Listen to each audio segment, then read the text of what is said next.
Réunie ce matin en séance publique, l'Assemblée départementale de Haute-Savoie a tenu dès l'ouverture de cette session à rendre hommage à Jacques Chirac. Une minute de silence et de recueillement, un hommage solennel en cette journée de deuil national.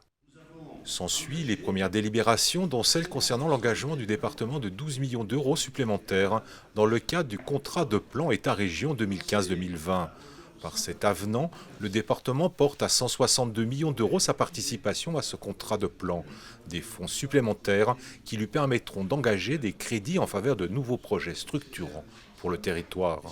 Cette délibération confirme ce que nous avions déjà engagé il y a déjà 3 ans, à savoir 460 millions d'euros d'investissement dans le département de Haute-Savoie, avec une aide importante de l'État, 140 millions d'euros, de la région, 190 millions d'euros, et du département pour son propre compte. Et donc c'était vraiment un contrat assez exemplaire et vertueux, puisqu'il porte sur la voie ferrée, sur l'environnement, sur plein de sujets d'actualité, avec quand même une inquiétude sur des crédits extrêmement importants qui ont été fléchés sur le ferroviaire et qui ne sont pas consommés parce que ceux-ci n'avancent pas suffisamment vite à notre goût. C'est le point noir, les études ne sortent pas assez vite, les infrastructures ne sortent pas, et là où on imaginait que le contrat produise des effets au bout de 5 ans, il faudra certainement 5 ans de plus et peut-être même davantage. Si on n'avance pas assez vite, c'est pas satisfaisant du tout.